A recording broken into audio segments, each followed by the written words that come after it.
우리의 도움 주시는 주님을 의지하여서 주님 말씀 듣고 또 은혜 받는 귀한 시간 될 수 있기를 축복합니다. 사람은 누구나 저를 포함해서 누구나 오래 살기를 원합니다. 건강하게 오래 살기를 원합니다. 그것을 싫어하는 사람은 없을 것입니다. 의학이 많이 발달되었죠. 그래서 평균 수명도 많이 늘었다고 합니다. 누구는 오래 사는 것을 넘어서 죽지 않고 영원히 살았으면 좋겠다고 그렇게 기다리고 고대하는 사람이 있을지도 모르겠습니다. 중국 최초의 통일 왕국이었던 진나라 아시죠? 진나라를 세웠던 진시황 있지 않습니까? 이 시황이 불로불사하는 불로초를 찾으러 곳곳에 사람들을 보내고 또 군대를 보내면서 막대한 국고를 낭비한 일은 많이 알려져 있는 사실입니다. 결국 그렇게 찾았던 불로초는 찾지 못했죠. 그리고 진시황은 아주 비참하게 죽음을 맞이하였습니다. 단 한 명의 외회 없이요, 인간이면 누구나 이 죽음을 맞이해야 합니다. 죽음 앞으로 가는 시간을 조금 더 늦추고자 노력을 기울일 수는 있겠으나 그 시간을 영원히 늦출 수는 없을 것입니다. 영화나 드라마에서 죽지 않고 과거, 현재, 미래를 오가면서 또 이러저러한 에피소드를 만들어내는 그런 사람들이 또 있지 않습니까? 또 사건도 있고 그런데 그런 소재가 아주 많은데 이것은 어떻게든 죽음을 피하고 싶은 인간의 열망을 투영한 그러한 모습이 아닐지 생각해 봅니다. 불교에서는 환생을 얘기합니다. 또 사람들은 전생을 얘기하는 사람들도 많이 있습니다. 이건 역시 죽음이라는 그 상태를 극복하고 싶은 그런 인간이 만들어낸 사상에 불과한 것이 아닐까 생각해 봅니다. 인간에게는 한 번 태어나면 한 번 죽는 것이 정해져 있습니다. 이것이 성경이 말하는 인간의 일생입니다. 죽음, 그것은 우리가 언젠가 지나가야 하는 그런 문입니다. 우리는 모두 그 문을 향해 지금 걸어가고 있습니다. 순서만 다를 뿐 누구나 다 그 문을 통과해야 합니다. 그런데 오늘 설교 제목이요, 영생을 사는 사람입니다. 문자적 의미로만 생각해서 조금 바꾸어서 이 제목을 말해본다면 죽음을 맞이하지 않는 사람, 이 정도로 문자적 의미로만 생각해서 표현해본다면 그렇게 될 수 있을 것 같은데요. 한 번 태어나면 한 번 죽는 것이 일생이라고 말씀하셨는데 어떻게 죽음을 맞이하지 않는다는 말씀을 하신 건가요? 의문을 삼을 수도 있습니다. 영생을 사는 사람, 이것을 풀어서 말씀드리면요, 영원한 생명을 누리며 사는 사람이라는 뜻입니다. 더 구체적으로는 주님께서 주신 영원한 생명을 죽음 앞에서도 누리는 사람이라는 그러한 의미입니다. 말씀을 함께 나누면서 이 영생을 사는 사람이 누구이고 또 어떤 사람을 사는 사람인지에 대해서 함께 말씀을 나누고자 합니다. 디모데전서 후서는요, 디모데에게 바울이 개인적으로 보낸 목회 서신이라는 제목이 별명이 붙은 그러한 서신서입니다. 이 목회 서신은 목회에 도움이 되는 조언과 권면을 담은 편지라는 의미이겠지요. 신약 성경 중에서 총 13개의 바울 서신이 있습니다. 이것 중에서 목회 서신으로 분류되는 책이 3권이 있습니다. 디모데 전서, 디모데 후서, 그리고 디도서, 이렇게 3권의 책이 있습니다. 디모데 전서와 디모데 후서는 디모데에게, 그리고 디도서는 디도에게 바울이 보낸 목회적인 권면과 조언을 담은 그런 편지라고 할 수 있겠습니다. 오늘 본문이 속한 디모데 전서는요, 바울의 당부로, 부탁으로 당시에 에베소 지역에 남아서 성도들을 양육하고 교회를 든든히 세워가고 있었던 디모데에게 바울이 보낸 편지입니다. 바울은 이 디모데 전서를 통해서 디모데에게 목회자로서 어떻게 서 있어야 하는지, 그리고 어떤 것에 집중해야 하는지, 그리고 교회 일꾼들은 어떻게 세워야 할 것인지에 대해서 권면하고 있습니다. 총 6개 장 중에서 오늘 본문의 내용이 디모데 전서의 핵심 본문이라고 할 수 있겠습니다. 교회를 섬기고 사람을 세우는 일에 앞서서 어떠한 마음으로 하나님 앞에 있어야 하는지를 얘기하고 있기 때문입니다. 이해를 돕기 위해서 이 디모데라는 인물에 대해서 조금 설명을 좀 드려 보겠습니다. 디모데는 바울의 사랑하는 제자였습니다. 그리고 동역자였고 또 갖은 고난과 어려움 속에서도 동고동락하면서 복음 사역을 함께 감당했던 그러한 사람입니다. 나이는 많이 어립니다. 바울보다. 바울이 데살로니가 교회와 또 고린도 교회에 특별히 파송해서 사역을 부탁하기도 했고요. 또한 빌립보 교회에서도 사역을 했던 그러한 지도자입니다. 디모데는 바울이 교회에 보낸 편지들 중에서 여러 서신 중에서 데살로니가 전서와 후서, 그리고 고린도 후서, 그리고 빌립보서와 골로새서, 빌레몬서, 이러한 서신들을 바울과 함께 작성한 그런 인물입니다. 이처럼 디모데는 바울의 복음 전도 사역에서 빼놓을 수 없는 인물이라 할 수 있겠습니다. 그래서 바울에게 이 디모데는 곳곳에 복음을 전하고 교회를 세우는 데 있었던 여러 동역자들 중에서도 가장 중요한 인물이라고 할 수 있겠습니다. 오늘 본문에서 바울은 디모데를 너 하나님의 사람아 라고 부르고 있습니다. 11절의 말씀인데요, 우리 한 목소리로 말씀을 함께 봉독해 보겠습니다. 오직 너 하나님의 사람아, 이것들을 피하고 의와 경건과 믿음과 사랑과 인내와 온유를 따르며. 오직 너 하나님의 사람아 라고 부르면서 디모데의 정체성을 일깨워주고 있습니다. 이게 무슨 말인가요? 하나님의 사람. 하나님의 사람이 그냥 하나님의 사람이지 무슨 의미가 있나요? 라고 반문할 수도 있겠지만요, 깊은 의미가 있습니다. 하나님께 속한 사람, 하나님의 뜻과 마음에 맞는 것을 선택하는 사람, 그리고 언제든 하나님의 편에 서는 사람, 그 편에 서기를 즐겨하는 사람, 더불어 하나님이 아니면 그의 인생이 설명이 되지 않는 사람, 하나님의 인도하심으로 인생의 큰 변화를 경험한 사람을 하나님의 사람이라고 할 수 있고요. 이 디모데를 바울이 그렇게 부르고 있습니다. 오직 너 하나님의 사람아, 이렇게 부르고 있습니다. 이 디모데는요, 이름이 나와 있지 않은 무명의 헬라인 아버지와 또 유대인 어머니, 이름이 유니게입니다. 유니게 사이에서 태어났습니다. 유대인이었던 어머니와 할머니가 믿음이 좋았습니다. 예수님을 믿고 신실한 성도가 되었고, 그런 어머니와 할머니로부터 좋은 믿음을 유산으로 받았습니다. 루스드라라는 지역에 있는데요, 그 지역이 고향인데 그 지역에서 좋은 믿음으로 많은 사람들이 이 디모데를 칭찬했던 그러한 인물입니다. 바울이 2차 전도 여행 시에 이 루스드라라는 지역에 들렀었는데요, 이때 디모데 가정을 만났고 아마 그 이전에도 만났을 것이라 추측을 하는데 본격적으로 만난 건 바울의 2차 전도 여행 때 만나게 되었습니다.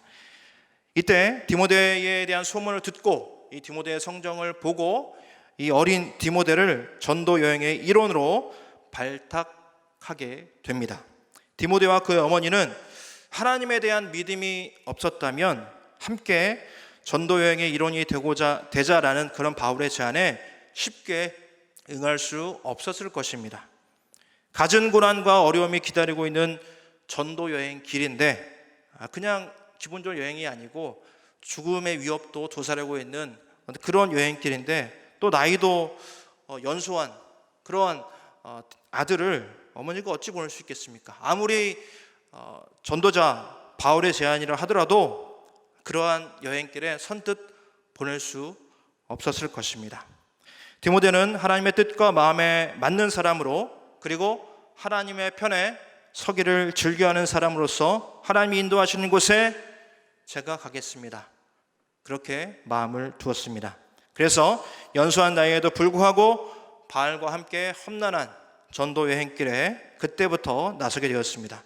그때부터 디모데는 바울의 동역자로서 복음을 전하고 교회를 세우는 일에 그의 모든 인생을 바치게 되었습니다. 하나님의 사람으로서 하나님의 인도하심에 자신의 삶을 온전히 맡겼던 것이지요. 여러분, 그런데 디모데만 하나님의 사람이겠습니까? 믿음으로 구원의 은총을 누리고 있는 우리도 하나님의 사람이지 않겠습니까? 이 말은 오직 너 하나님의 사람아 라고 바울이 디모데에게 말한 표현이지만, 오직 너 하나님의 사람아, 이 구절을 통해 하나님께서 저와 여러분을 부르시고 계신 것은 아닌지 생각해 보게 됩니다. 하나님의 뜻과 그 마음을 좇아 사는 사람으로, 그리고 유불리를 따지지 않고 하나님의 편에 서는 사람으로 저와 여러분을 다시 이 구절을 통해 부르고 계신 것은 아닌지 묵상해 봅니다. 하나님께서 우리에게 원하시는 삶의 모습으로 그 부르심에 응답할 수 있는, 그리고 말씀에 응하여 나아갈 수 있는 우리 모두가 되기를 축복합니다. 바울은 디모데에게 권면을 이어가는데요, 12절의 말씀을 다시 한번 함께 읽겠습니다. 12절입니다.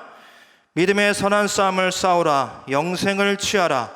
이를 위하여 내가 부르심을 받았고 많은 증인 앞에서 선한 증언을 하였도다. 믿음의 선한 싸움을 싸우라, 영생을 취하라 라고 바울이 얘기하고 있습니다. 믿음의 선한 싸움, 이것은요, 하나님을 모르는 세상에서 하나님을 믿는 믿음을 지켜나가는 것을 얘기합니다. 믿음을 지켜내기 어려운 상황에서도 믿음대로 말하고 행하기를 부단히도 애쓰라는 것을 선한 싸움으로 표현하고 있습니다. 그리고 영생을 취하라 라고 말하고 있습니다. 하나님의 생명이 없는 곳에서 약속하신 영원한 생명을 간직한 그 사람으로, 그 믿음으로 살라라는 얘기입니다. 디모데가 사역했던 이 에베소 지역의 상황이 그러하였습니다. 주변의 분위기가, 교회 주변의 분위기가 이방 문화에 덮여 있었고 예수님을 믿는 신앙을 반기지 않는 그러한 문화였습니다. 그런 환경이었습니다.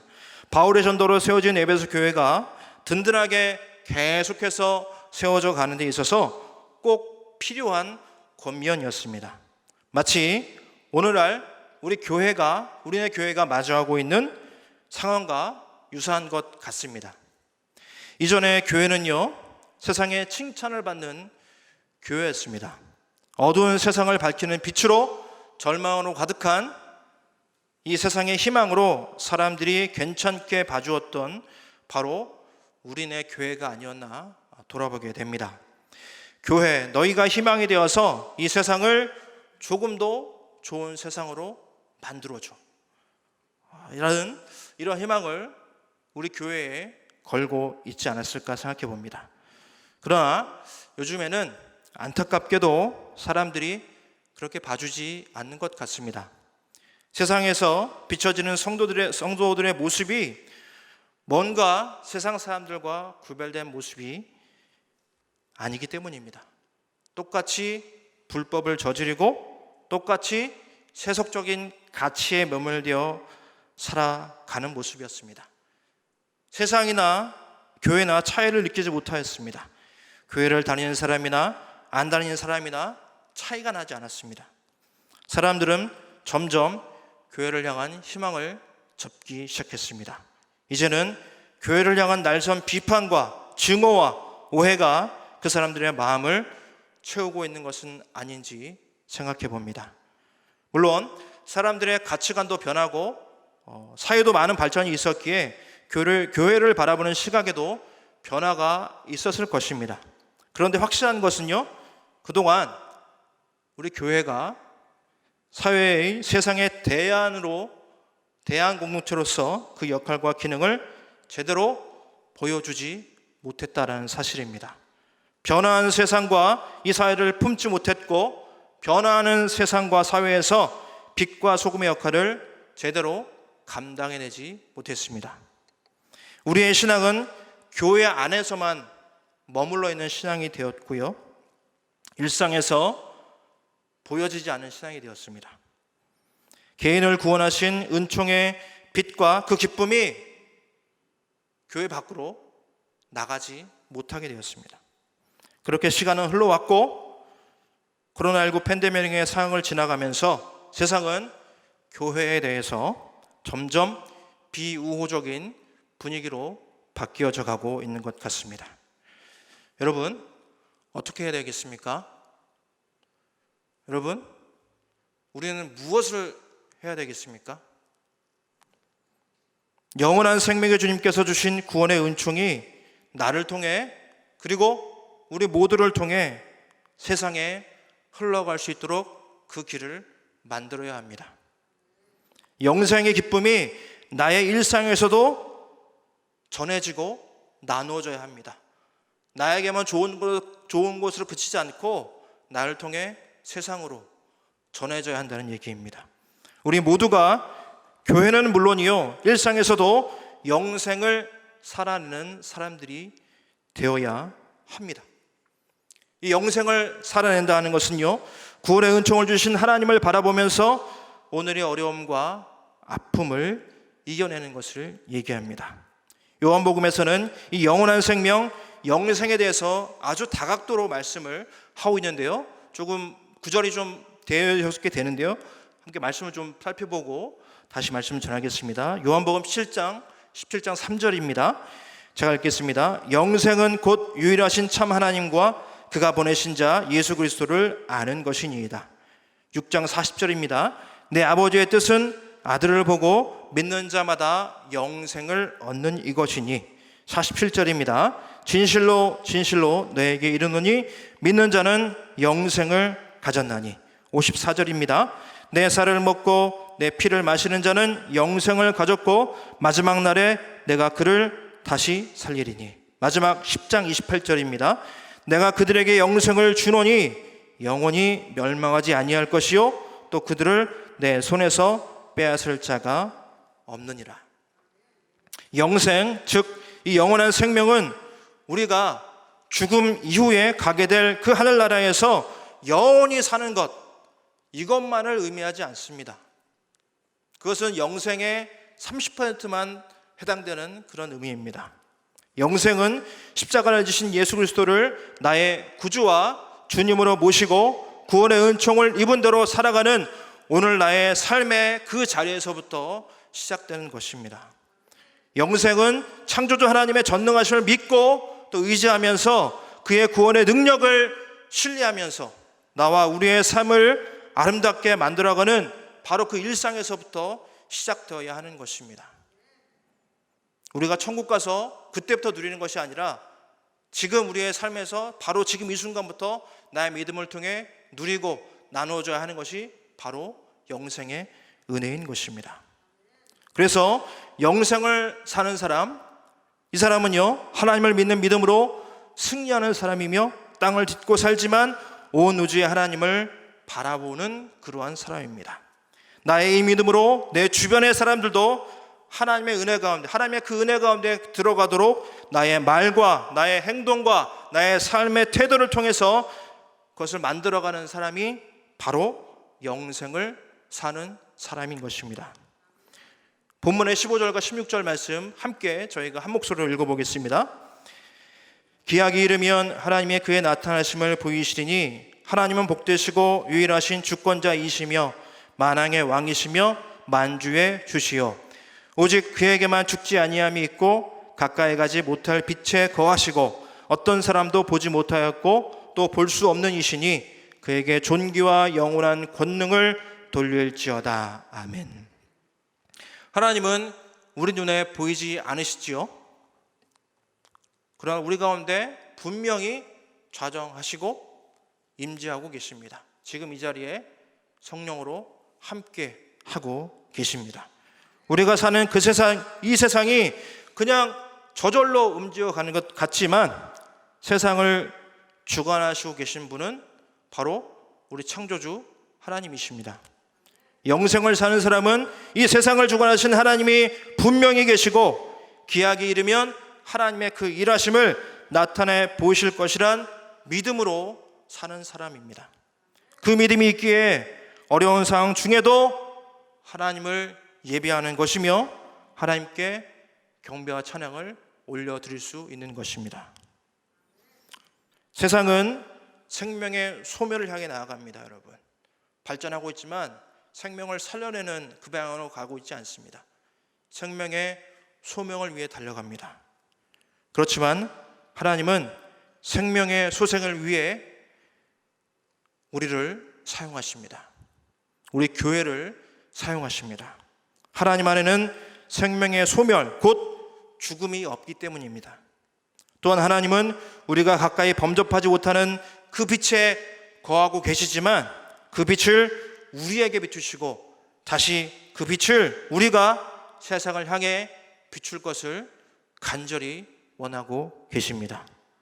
영생을 사는 사람, 이 사람은요 바로 이 믿음과 소망을 가지고 교회에서 그리고 삶에서 거룩한 인생으로 살아가는 사람을 이릅니다.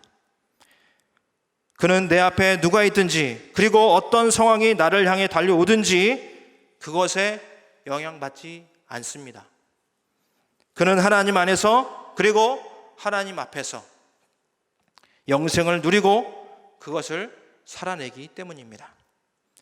교회를 향한 날선 비판과 조롱이 아주 많은 이때를 살아가고 있지만 저는 오히려 이것을요 교회를 향한 기대 표현으로 듣고 싶습니다. 더 좋은 교회로, 이전보다 더 좋은 성도로 새롭게 되어서 점점 더 어두워가는 이 세상을 제발 좀 밝혀달라고 하는 사람들의 기대 소리로 들립니다. 더 좋은 대안 공동체가 되어서 세상의 아픈 현장들 그리고 고통 속에 신음하는 사람들을 살려달라는 사람들의 간절한 요구로 저는 듣고 싶습니다. 우리가 새로워져야 되지 않겠습니까?